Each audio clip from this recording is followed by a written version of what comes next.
While everyone was arguing about whether Shedeur Sanders belongs in Cleveland, something happened that nobody saw coming. It wasn't a viral moment. It wasn't posted on social media with some cryptic caption. It was a father and son making a move that spoke louder than any press conference ever could. They purchased their first piece of property together. Not someday, not eventually. Right now, while the noise is loudest, while critics are sharpening their knives, while analysts are still debating whether he can even handle professional football. That timing matters because it says something that most people are missing. Shedeur Sanders is not waiting for permission to build a life beyond football. He's not waiting for the perfect season, the perfect stat line, or the perfect headline before he starts thinking like a businessman, a builder, a man with a long-term vision. But here's what makes this even more significant. Right before announcing this investment, Deion revealed that he recently turned down a major endorsement deal. Not because the money wasn't right, not because the brand wasn't big enough. He turned it down because it didn't align with who he actually is. That decision changes everything about how you should see Shedeur Sanders moving forward. This isn't just a quarterback story. This is about a young man being raised in an environment where your name, your values, and your choices matter more than the next check. And that environment is about to collide with one of the most brutal, unpredictable, judgment-filled organizations in football. Most people look at Shedeur Sanders and see a controversy. They see the famous last name. They see a young quarterback entering a competitive situation in a demanding market. They see debates on ESPN, arguments in locker rooms, and a million opinions about whether he was drafted too early or pushed too hard by his father's presence. But if you keep looking past that surface level, you start to notice something different. You start to see someone who's operating with a completely different framework than what most young players bring into professional football. The real estate investment isn't just an investment. It's evidence of something that separates Shedeur from the typical first-round quarterback. While his peers are still trying to figure out how to live as a professional athlete, managing money, building a brand, handling the sudden attention, Shedeur is already thinking about ownership. Not ownership of his image, not ownership of the narrative, actual ownership of assets, real ownership of his financial future. That's a fundamental difference in mindset. Think about what happens to most young players when they enter the NFL. They get drafted, they get a contract, and suddenly there's money in the account that they've never seen before. Some invest it, many blow it. But very few are thinking about property investment in their first year while simultaneously managing a learning curve that most rookies describe as overwhelming. The fact that Shedeur is doing this while being watched under a microscope in Cleveland tells you something about the foundation he's been standing on. Deion didn't just give Shedeur access to resources. He gave him access to perspective. There's a massive difference. Resources can disappear. One bad contract, one lawsuit, one failed business venture, and resources vanish. But perspective, the way you think about money, success, and the purpose of your career, that lasts. That's what gets passed down through generations. That's what creates wealth that survives market crashes and public opinion shifts. When you look at Shedeur's behavior in the media, his composure when critics attack, his refusal to get drawn into unnecessary drama, you might think it's arrogance. You might think he's too cool, too detached, too confident for a young player who hasn't proven anything yet. But what if it's not arrogance at all?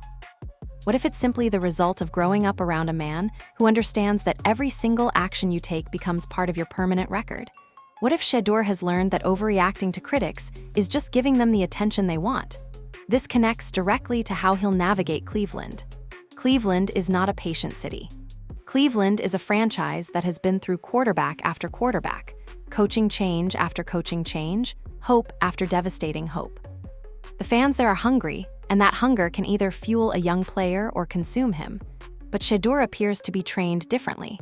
He seems to understand that Cleveland's expectations are not his burden to carry alone. His burden is to show up, prepare, work within the system, and let his performance speak. Everything else is noise. Most young quarterbacks come into the league desperate to control the narrative. They want to prove the doubters wrong immediately. They want to get on national TV and show America that they belong. That desperation often leads to mistakes. It leads to forcing throws. It leads to trying too hard in moments that should feel natural. It leads to making decisions based on proving something rather than executing something. Shedeur's situation is different because he doesn't appear to be desperate to prove anything. That doesn't mean he's not competitive. That doesn't mean he doesn't care about winning. It means his identity is not dependent on winning in September. It means his self-worth is not wrapped up in whether Skip Bayless agrees with him or not. And in a league where mental toughness separates the good from the great, that's a massive advantage. The property purchase also reveals something about how Shedeur views his future. He's not thinking like a player with a 3-year contract. He's thinking like a man planning for decades. That perspective naturally creates patience. When you're building for the long term, you don't panic about short-term setbacks. When you own property, you understand that value builds slowly. You understand that the foundation is more important than the current market price. You understand that sometimes the best decisions are the ones nobody applauds in the moment. For Cleveland, this should raise some important questions. They're not just evaluating a quarterback's throwing mechanics or his ability to read defenses. They're evaluating a young man who's already thinking beyond football in ways most rookies don't. That can be either a tremendous asset or a potential problem, depending on how the organization handles it. If Cleveland provides structure, honesty, and a real plan, Shedeur could become exactly what they need. If they create chaos, send mixed messages, and treat his maturity like a threat, they might be pushing away one of the most stable influences they could have in their quarterback room. The deeper truth is that Shedeur Sanders is not just trying to succeed in football. He's trying to build a life that football can be part of, but not the whole of. That changes everything about his long-term trajectory in ways that statistics and highlight reels will never fully capture. And that's why this story keeps growing beyond the typical quarterback debate. To understand Shedeur Sanders, you have to understand Deion Sanders. Not just Deion the Hall of Famer, not just Deion the confident corner, not just Deion the personality who always knew how to work a camera. You have to understand Deion the father who, at a stage in his life when he could absolutely capitalize on every brand opportunity, every speaking engagement, every chance to monetize his name, actually said no to one of the biggest deals that came across his desk. When Deion explained why he turned down that endorsement, he wasn't making a casual business decision. He was revealing something fundamental about his values.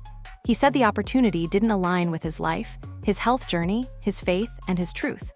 In a world where athletes are constantly told to maximize every dollar, to build their brand at all costs, to accept any deal that pays, Deion chose differently. And that choice is not some quiet thing that fades away. It's a statement that echoes every single day in how Shedeur approaches his own life. Think about what that rejection actually means. There was money on the table, real money. The kind of money that most people can't turn down without feeling some regret. But Deion looked at that money and decided that his integrity was worth more. Not as a marketing slogan, not as something to put in a commercial, but as an actual governing principle of how he lives. He decided that if accepting that endorsement meant pretending to believe in something he doesn't, then the price was too high.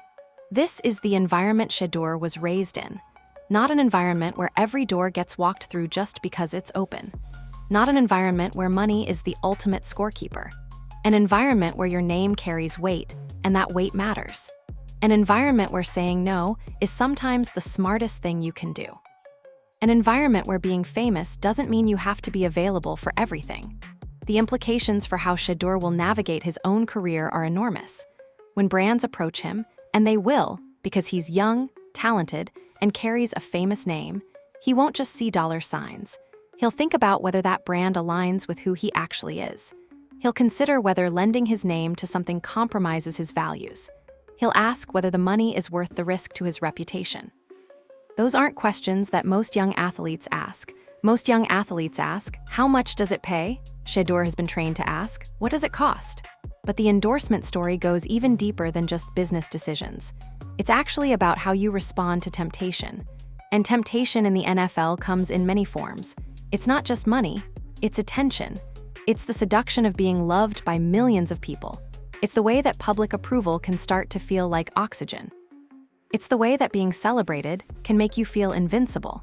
It's the way that fame can convince you that you deserve special treatment, that rules don't apply to you, that your success gives you permission to do things that would get normal people in serious trouble.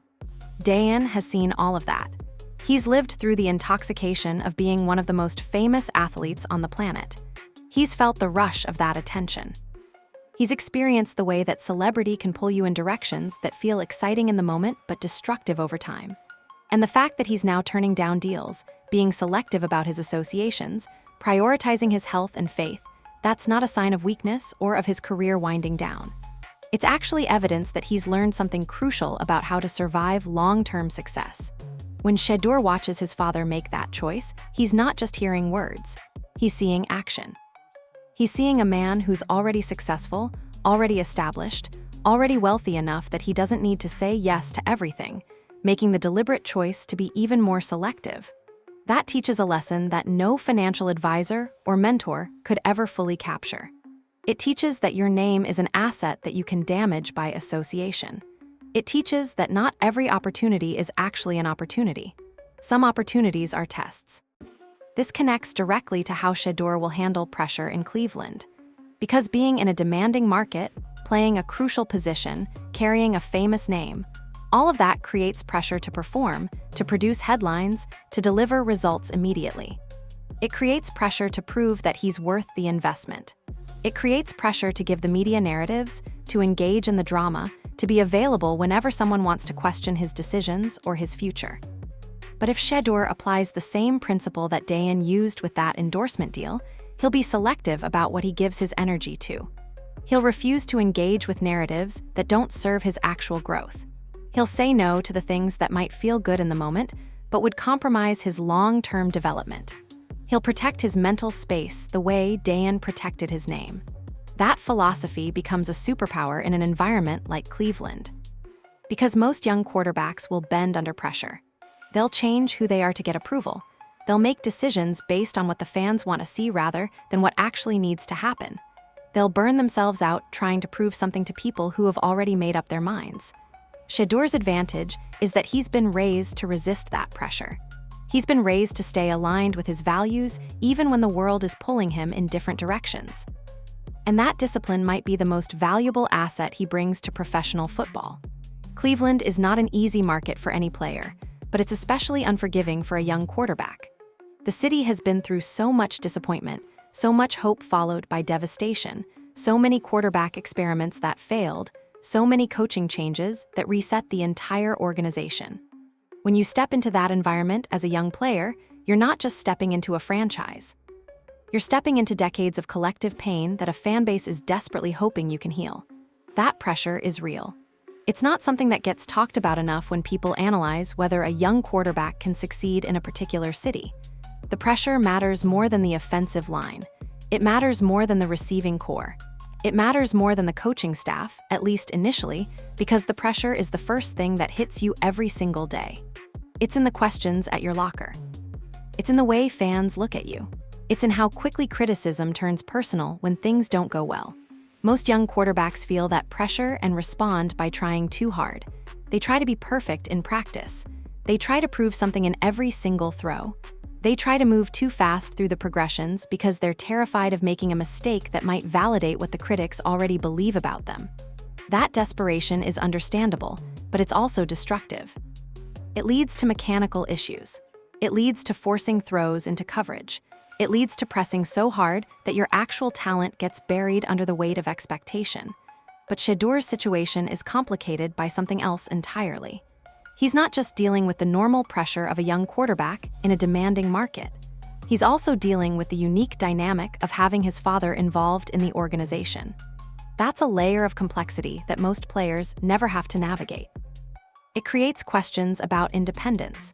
It creates questions about who's really making decisions. It creates opportunities for media narratives that have nothing to do with football, but everything to do with family dynamics. What people might be missing, though, is that Shedeur appears to understand something that most young players don't grasp until much later in their careers. He's not just being evaluated by Cleveland. He's also evaluating Cleveland. He's watching how the organization handles pressure. He's watching how coaches communicate with young players. He's watching how the locker room responds when his name becomes part of the daily conversation. He's watching whether this organization can provide the structure and stability that someone raised with his mentality actually needs. This is crucial because Shedeur was not raised to accept chaos. He was not raised to operate in an environment where messages are mixed, where direction keeps changing, where front office decisions seem reactionary rather than thoughtful. He was raised around structure. He was raised around intentional decision-making. He was raised to expect that when an organization brings you in, they have a plan for how to develop you, not just a hope that you'll somehow figure it out on your own. If Cleveland understands this dynamic, they'll realize that they need to be exceptionally clear with Shedeur about what they expect from him, what they're willing to provide in terms of coaching support and patient development, and what the actual timeline looks like for him to become a starter. If they don't understand this dynamic, if they treat him like a typical young quarterback who just needs to be pushed harder and tested more, they might create tension that's entirely preventable. The pressure in Cleveland is also unique because of how the media landscape has evolved. Every throw gets analyzed. Every incompletion becomes evidence. Every decision in practice gets reported. Social media amplifies every criticism instantly. The noise is louder than it's ever been, and it's relentless. For most young quarterbacks, that noise becomes overwhelming. But for someone who's been raised by Deion Sanders, who's watched his father navigate being one of the most famous athletes on the planet, that noise might actually feel manageable. Shedeur has a front row seat to what attention does to people. He's watched his father handle being celebrated and attacked, sometimes by the same people. He's observed what it takes to maintain your sense of self when millions of people are invested in defining who you are. That's not something you can teach in a quarterback room. That's something you absorb by living it. What makes Cleveland's situation even more interesting is that Shedeur's approach to this pressure might actually benefit the entire organization. If he handles the media scrutiny with composure, if he maintains his focus while chaos swirls around him, if he refuses to let criticism change how he shows up to work, that sets a tone. That becomes infectious. Other players start to see that maybe responding to every critic is a waste of energy. Maybe staying focused on the process matters more than controlling the narrative. Maybe the confidence to ignore noise is not arrogance, it's maturity. But Cleveland has to be patient with this process. They can't panic if Shedeur doesn't immediately establish himself as a franchise savior. They can't turn up the pressure when things get difficult. They can't start questioning his commitment or his attitude just because he's not consumed by the same desperation that other young quarterbacks display. Because that desperation often looks like hunger, but it's actually insecurity. And Shedeur appears to have learned the difference. The reality is that Cleveland's success with Shedeur Sanders depends less on his arm talent, though that matters, and more on whether they can provide him with an organization that's worthy of his long-term thinking. If they can do that, they might have unlocked something special. If they can't, they might watch a genuinely gifted young quarterback wither under a combination of pressure and organizational dysfunction that he was never going to tolerate anyway. There's a tendency in professional sports to believe that talent is everything. Give an organization a talented quarterback, some talented receivers, a talented defensive line, and success will follow. That's the assumption that most teams operate under. They draft based on talent evaluations. They build rosters based on finding the most talented players available. They measure success and failure by looking at individual talent levels and comparing them to opponents. But there's something much deeper that determines long-term success, and it's something that most sports coverage completely misses. It's infrastructure. It's the system underneath the player. It's the emotional, financial, spiritual, and relational framework that keeps a person stable when success arrives faster than expected or adversity hits harder than they prepared for. That infrastructure is what separates players who have brief flashes of brilliance from players who build lasting careers. Think about how many genuinely talented players have washed out of the NFL. These aren't players who lacked skill. These are players who had the ability to play professional football at an elite level, but something about their infrastructure couldn't support that success. Maybe they didn't have the right family structure around them. Maybe they didn't have people in their life who were teaching them how to think about money, fame, and responsibility. Maybe they had the talent but not the foundation, and when the pressure got real, the talent wasn't enough. Shedeur Sanders appears to have something that most young players don't. He has infrastructure, real infrastructure. Not just family, though that matters. Real infrastructure that includes intentional teaching, clear values, aligned decision-making, and a long-term vision for his life that extends far beyond football. When Deion turned down that endorsement deal, he was building infrastructure. When Shedeur purchased property at the beginning of his professional career, he was building infrastructure. When the Sanders family discusses faith, business, discipline, and patience as foundational concepts, they're building infrastructure. This infrastructure is what allows a young quarterback to maintain his sense of self even when the noise gets loudest. Think about what happens to a talented young player without this kind of infrastructure. He gets drafted. Suddenly, he has more money than he's ever had. Suddenly, he has attention that he's never experienced. Suddenly, everyone wants a piece of him. Agents, brands, hangers-on, media outlets, family members who suddenly need financial help. All of that pressure hits at the exact same moment that he's trying to learn a professional playbook, adjust to a faster game, prove that he belongs at the highest level. For most players, that combination is overwhelming. They start making poor decisions because they don't have a framework for making decisions. They start chasing every dollar because nobody taught them to think about money differently. They start believing the praise and the criticism equally because they don't have anyone teaching them to separate noise from truth. They become reactive instead of intentional. And the moment things get difficult, and things always get difficult for young quarterbacks, their entire sense of stability collapses. Shedeur's infrastructure protects him from that collapse. His family has already taught him how to think about money. They've already taught him that not every opportunity is worth taking. They've already taught him that your name carries weight and that weight should be protected. They've already taught him that faith is a compass. They've already taught him that discipline is not punishment, it's freedom. That matters because the NFL has a way of testing your character in ways that other industries don't. You're constantly being watched. Your actions are constantly being scrutinized. Your words are constantly being analyzed for hidden meaning. One mistake can become a narrative that follows you for years. One bad interview can be played on loop. One poor decision off the field can become part of how people define you. For a player with weak infrastructure, that environment can be destructive. But for a player with the kind of infrastructure that Shedeur has, that environment becomes manageable. He's been trained to expect pressure. He's been trained to be intentional about his decisions. He's been trained to think long-term rather than react short-term. He's been trained to see his identity as separate from his performance. This infrastructure also changes how a player navigates relationships within an organization. Most young quarterbacks come into the NFL desperate to please their coaches, desperate to fit in, desperate to prove that they belong. That desperation makes them vulnerable. It makes them willing to accept bad coaching just to avoid conflict. It makes them willing to sacrifice their own instincts just to maintain harmony. It makes them easy to manipulate. But Shedeur's infrastructure gives him the ability to evaluate situations with some independence. If a coach is providing good guidance, he can recognize that and benefit from it.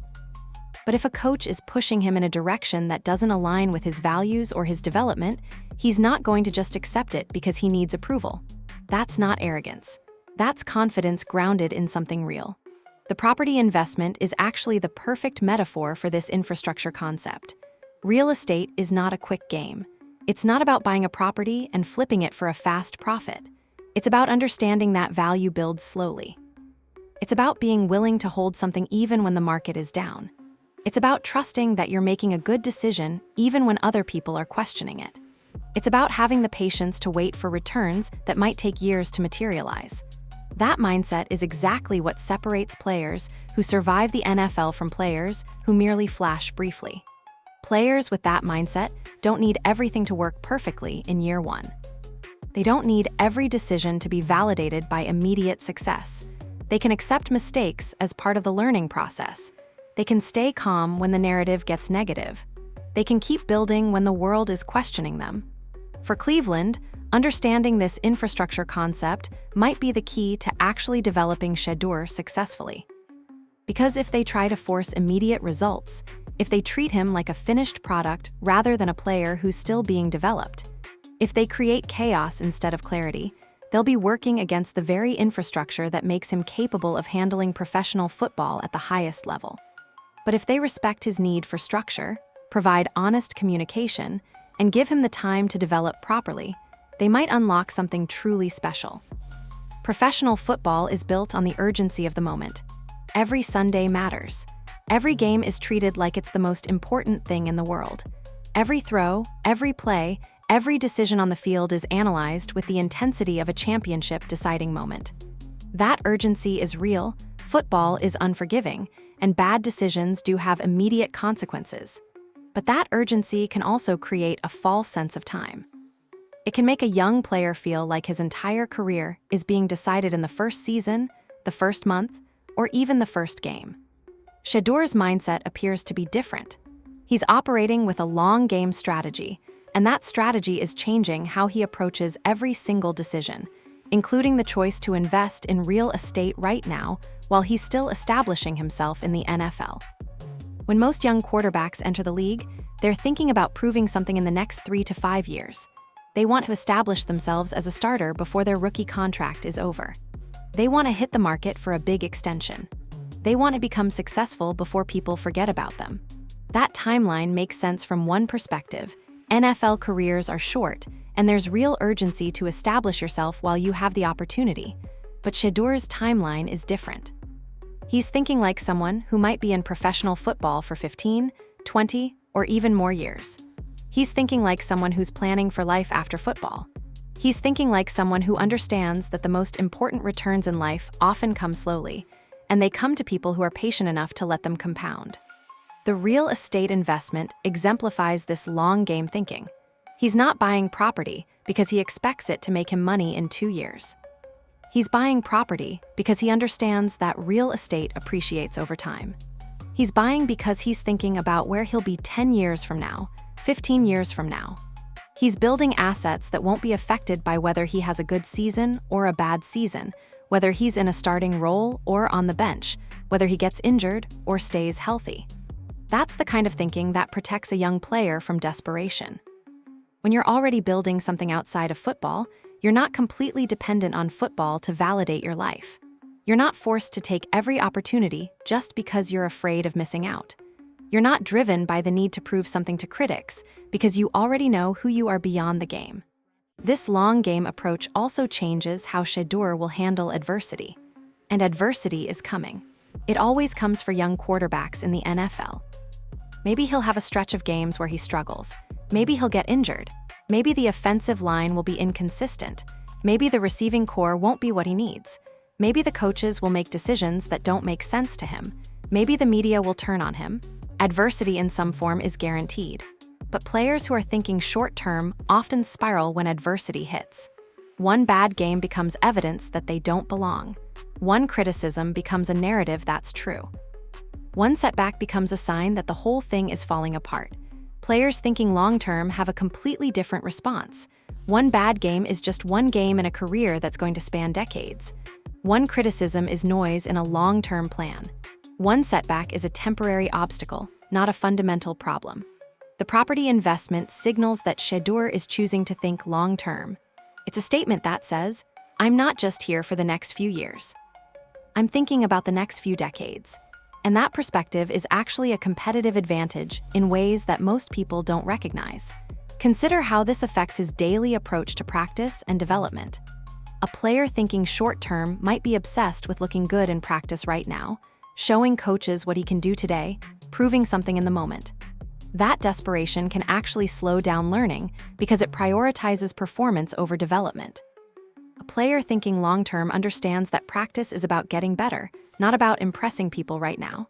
He can accept that he might look inefficient while he's learning something new. He can accept that he might make mistakes while he's expanding his skill set. He can be patient with his own development because he knows he's building something that will last. This also affects how Shedeur will handle the media narrative. The NFL media cycles are relentless. 1 week you're the genius prospect. The next week you're a bust. 1 week your mechanics are perfect. The next week analysts are calling for your replacement. For a player thinking short-term, that volatility is terrifying. He wants to control the narrative. He wants to manage people's perceptions. He wants to make sure nobody thinks badly of him. But when you're thinking long-term, you realize that weekly media narratives are essentially irrelevant. What matters is what you're building over years and years. The people who matter, coaches, teammates, your family, they know who you really are. The people who don't matter, casual fans, analysts with agendas, critics with limited information, their opinions are temporary noise. When you're thinking long-term, you can actually ignore that noise without it damaging your confidence. This long-game strategy also explains why Shedeur can stay calm while Cleveland's situation remains uncertain. A player thinking short-term would be desperate for clarity. He'd want to know if he's the starter. He'd want validation that the organization is committed to him. He'd want to know that everything is going according to plan. But a player thinking long-term understands that clarity comes through action, not through words. He can be patient while the organization sorts out its direction because he knows that one way or another, his job is to be ready. The philosophy here is that the strongest careers are built by people who refuse to be rushed. They do the work consistently. They stay disciplined even when nobody's watching. They make decisions based on long-term strategy rather than short-term urgency. They build assets that exist independent of their current situation. They think like owners, not like employees waiting for approval. For Shedeur Sanders, that mindset might be his greatest asset, even more valuable than his arm talent or his physical tools, because talent alone doesn't guarantee anything in the NFL. Talent with patience, discipline, and long-term thinking, that's something that actually builds lasting success. Cleveland stands at an interesting crossroads with Shedeur Sanders. On the surface, they've invested a high draft pick in a young quarterback who's supposed to be the future of their franchise. But what they might not fully understand is that they're not just acquiring a player. They're acquiring someone with a completely different operating system than what most organizations are used to managing. That's either going to be one of the best things that ever happened to this franchise, or it's going to be one of the worst, depending on how Cleveland responds to the opportunity in front of them. The fundamental question is whether Cleveland can provide the kind of environment that Shedeur actually needs to develop successfully. Not what they think a young quarterback needs. Not what they've tried to provide to other young quarterbacks in the past. What Shedeur specifically needs based on how he was raised, what he values, and how he approaches his career. Shedeur was raised in an environment with clear structure. His father operates with intention. Decisions are made thoughtfully, not reactively. There's a clear alignment between what's being said and what's actually being done. There's consistency. There's honesty. When something isn't working, people talk about it directly rather than letting it fester. That's the operating system Shedeur knows. That's the environment where he functions best. Now consider what Cleveland has been. Cleveland has been a franchise marked by chaos, coaching changes, front office shifts, conflicting messages about direction, draft picks that don't make sense in context, decisions that seem reactive rather than strategic, organizational instability that would make any player's head spin. That's not necessarily criticism of the people involved. Franchises deal with difficult circumstances, and sometimes change is necessary. But the net result is that Cleveland has been anything but a stable environment for young players to develop. If Cleveland tries to bring Shedeur into that kind of chaos, expecting him to just accept whatever dysfunction exists because he's a young player who should be grateful for the opportunity, the experiment might fail. Not because Shedeur isn't talented, but because the environment itself will be working against his ability to develop. He'll feel the lack of clear direction. He'll notice the inconsistency. He'll recognize when what's being said doesn't match what's actually being done. And if he was raised by Deion Sanders, he won't just accept that without question. But if Cleveland can create something different, if they can provide the kind of organizational structure that matches Shedeur's expectations, they might unlock tremendous value. They might have a quarterback who's genuinely prepared to be patient with his own development. They might have a player who won't panic when adversity hits. They might have someone who's thinking long-term about building something instead of just trying to survive the next media cycle. What Cleveland needs to do is remarkably straightforward, even if it's not easy. First, they need to be clear about their plan for Shedeur's development. Not vague, not aspirational. Specific. What's the timeline? What are they going to teach him? How will success be measured? What's the real expectation for his first year, his second year, his third year? When Shedeur walks into the facility, he should understand exactly what the organization is trying to build with him, and that plan should be consistent. Second, Cleveland needs to protect Shedeur from unnecessary noise. That doesn't mean shielding him from criticism or coddling him. It means creating a coaching environment where the focus is on development, not on responding to every media narrative. It means not throwing him into chaos situations just to test him.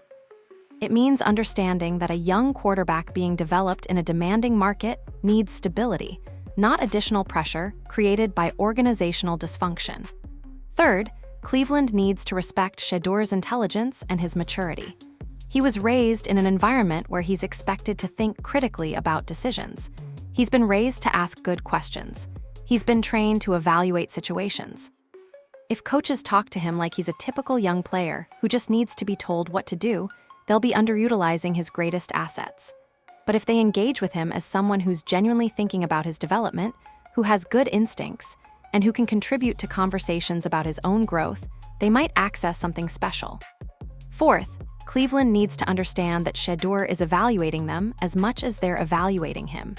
He's watching how the organization functions. He's observing whether the coaching is thoughtful or reactionary. He's noticing whether people are being honest or political. He's assessing whether this is a place where he can build something meaningful or whether it's just another NFL franchise cycling through players. If Cleveland creates an environment that he doesn't respect, money and draft position won't keep him there long term. He'll survive his contract, but his full commitment might never fully materialize. The opportunity for Cleveland is massive because they have a young quarterback who's already built to handle pressure, who's thinking long-term instead of short-term, who won't be destroyed by criticism, and who has the discipline to focus on development rather than headlines, but only if they can provide him with the environment he actually needs. The warning for Cleveland is equally important. If they mishandle this, if they create chaos, send mixed messages, treat his maturity as a threat, or expect him to just accept whatever situation exists because he should be grateful, they might waste one of the most stable, well-prepared young quarterbacks to enter the league in years. And years from now, they might look back and realize they had something special and didn't know how to protect it. The Sanders family has already shown that they're prepared to build beyond whatever limitations any organization places on them. The property investment proves that Shedeur is not completely dependent on football to validate his life. So Cleveland's job is not to control Shedeur. It's to create an environment worthy of his commitment. That's the real power move that this story is asking Cleveland to make. At its core, the Shedeur Sanders story isn't really about football. It's about something much more universal. It's about the pressure that comes from being defined by external circumstances. It's about the struggle to maintain your identity when the world keeps trying to label you. It's about the discipline it takes to stay grounded when everything around you is chaos. And it's about building a life strong enough to handle success without being corrupted by it, and adversity without being destroyed by it. Most people experience some version of this pressure in their own lives. You don't have to be a professional athlete to understand what it feels like to be judged before people know your full story. You don't have to be famous to feel the weight of other people's expectations. You don't have to be in the NFL to experience moments where you're questioned, doubted, or underestimated. That pressure is universal, even if it looks different in different contexts. Shedeur's situation is extreme because his challenges are happening in front of millions of people, with every decision being analyzed and critiqued by strangers who don't know him. But the fundamental challenge, staying true to yourself while the world tries to define you, that's something almost everyone grapples with. When Deion turned down that endorsement deal, he was making a choice that most people understand on some level. He was choosing his integrity over a paycheck. How many times have you been faced with that choice in smaller ways? You're offered an opportunity that would pay well, but would require you to compromise something you believe in. You're encouraged to present yourself in a way that isn't authentic so that people will like you better. You're pressured to make a decision because it's convenient, even though it doesn't feel right. The scale is different, but the principle is the same. When Shedeur invested in real estate while the world was questioning his future in football, he was making a statement about long-term thinking. He was refusing to let his entire identity be dependent on one thing. Again, most people understand this on some level. How much of your own identity is wrapped up in your job, your status, your achievements? What happens if one of those things gets taken away? Do you have something else you're building? Do you have a foundation that extends beyond what the world can see? The broader lesson here is about building a life of your own rather than a life that's constantly being shaped by external forces. It's about making conscious decisions instead of reactive ones. It's about staying aligned with your values even when that's inconvenient. It's about being willing to say no to things that seem attractive in the moment but would compromise something deeper. This connects to faith in ways that the original story touches on, but that deserve more attention. When Deion mentioned that his decision was grounded in his faith, he was pointing to something that provides stability independent of circumstances.